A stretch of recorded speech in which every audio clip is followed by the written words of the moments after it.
ইমাম সাহেব যখন ওয়ালা দোয়াল্লিন কয় সাথে কিন্তু ফেরেশতারা আমিন কয়। ফেরেশতার আওয়াজকে আমরা কানে শুনি, তো ফেরেশতারকে জোরে কো না আস্তে কো? তো আমরা আস্তে বলা ফেরেশতাদের সুন্নত। এই জিনিসটা বুঝে না, এই জিনিসটা বুঝে না বাজান, বুঝছেননি? তো যাই হোক, এগুলো চলবে না। আর ওই তারাবির নামাজ 8 রাকাত না 20 রাকাত? এই কিছু পোলাপান ওই আসলে যুবক কিছু বক্ত হইছে হেরার, ওই 8 রাকাত পরে কি লাগে উচিত নামাজই তো পড়ে না, আবার 20 রাকাত পড়বো। 8 রাকাত জন এক হুজুর কইছে হ্যাঁ পরে 8 টাকাতে যা কর কইব ওই ফিসা বই, আমার 8 টাকাত আমি পড়ে যাইগা। এখন তারাবি কি 8 রাকাত না 20 রাকাত? সাবধানে নেমতবাদ যেন 8 টাকাতে জামাত আছে নাকি? আছে নাকি? এদিকে খেয়াল রাখবেন।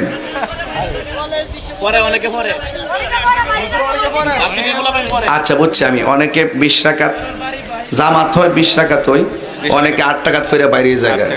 হ্যাঁ যদি 2 রাকাত ফিরে বাইরে জায়গা আমার কোনো অসুবিধা আছে?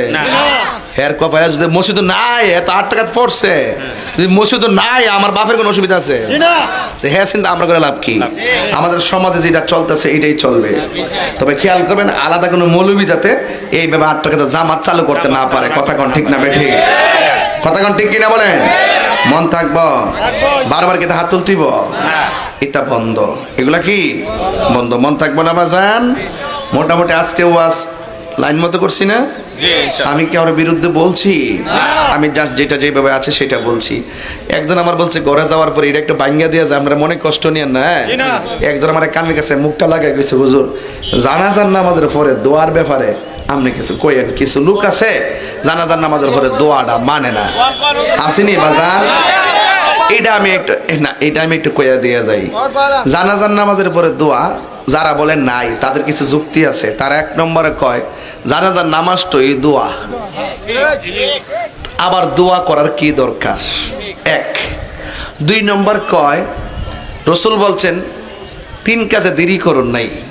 উপযুক্ত মেয়ে হইলে তাকদা বিয়া দিতেইব, এই উপযুক্ত মেয়ে হইলে বিয়া দিতেইব তাড়াতাড়ি। আর জানাজার নামাজ একজন লোক মারা গেলে তাড়াতাড়ি দাফন করতেইব। একটা মেয়ের উপযুক্ত বয়স কোনটা? 16 বছর 18 বছর, তো 18 বছর সরকারি নিয়ম। যাক, তো সরকারি নিয়মে 18 বছর পরে বিয়া দরকার উপযুক্ত হইলে। জামাই পাইছে না, বালা ছেলে পাইছে না, 20 বছর হয়েছে আর কি।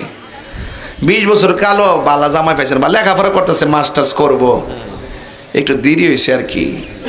কখন যে 18 বছর জায়গা যে ভাই 26 বছর বিবি লেখাপড়া করলো, বিয়া হয়েছে না, প্রতিষ্ঠিত হইবার লাগে, এটাতে গুণ হইব করে তাড়াতাড়ি দেলাও যে তাড়াতাড়ি আমরা বুঝি ওকে তাকদা উপযুক্ত হইলি দেলাও। জিনিসটা এত কঠিন না, এত কঠিন না। জানাজার নামাজ তাড়াতাড়ি দাফন করে লাও। ও আচ্ছা ভালো কথা।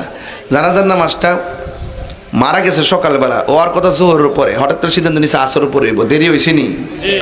আচ্ছা জানাজা ফিরে লেছে, তার ছেলে একটা আইতাছে ঢাকার থেকে, 20 রোড আয় পড়ছে, কইছে যে লাশটা রাখেন আমি আইসা আরেকটা জামাত পড়বো, দেরি হয়েছে নি? কথা হয়েছে নি? তো এটা এত কঠিন কোনো বিষয় না, কিন্তু রসুল যেটা বলছেন আমরা করব। রাসূল বলছেন কিতাবুল জানায়েজের মধ্যে আছে ইজা সাল্লাইতুম আলাল মাইয়িতি ফাখলিসু লাহু দুআ, যখন তোমরা জানাজার নামাজ মাইয়িতের পরে ফেলবে তখন খালেস করে মাইয়িতের জন্য দোয়া করো। সুবহানাল্লাহ বলবেন না? এখন অনেকে বলে যে জানাজার নামাজটাই দোয়া। আমি কই বাবার এই কথাটা উল্টা কইছেন আপনারা। জানাজার নামাজটা মানে দোয়া না, বরং বলেন জানাজার নামাজের 4 তাকবীরের ভিতরে লাস্টের তাকবীরে দোয়া আছে। উল্টা কোন কি লাগিয়া পাবলিকরে বোকা বানাইতেন না? আমরা মরে গেছি গা, বনবের বেড়া মরে গেছে গা। দেখছেন না মিলাদুন নবী 3 বছর করে লিছি না, সামনে দেখেন না কিতাব কেমনে করুন বুঝবেন নিতা। এরপরে বলেন জানাজার নামাজের 4র্থ তাকবীরে দোয়া আছে। হ্যাঁ, এখন দোয়াটা কোনটা আছে এটা কই?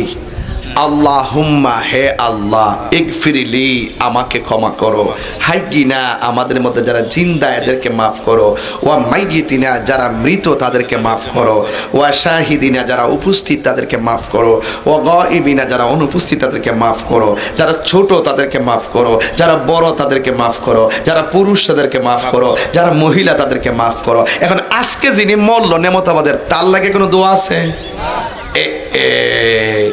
এই জন্যই রাসূল বলছেন ইজা সাল্লাইতুম আলাল মাইয়িতি, যখন মাইয়েতের জানাজা পড়ে ফেলো ফাখলিসু লাহু দোয়া, তার জন্য খালেস করে দোয়া করো।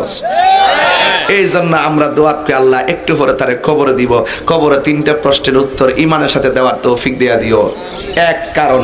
দুই কারণ, জানাজার নামাজের পরে যেই লোকটি থাকে দাফন করার সময় সেই লোকটি থাকে না, এই জন্য সবাইরে একটা দোয়া আমরা সংক্ষিপ্ত কইরা দিই। হ্যাঁ, তবে কাতার সোজা রেখে না, কাতার বাইঙ্গা দোয়াটা করবেন, যেন কেউ মনে করতে না পারে যে দোয়াটা জানাজার অংশ।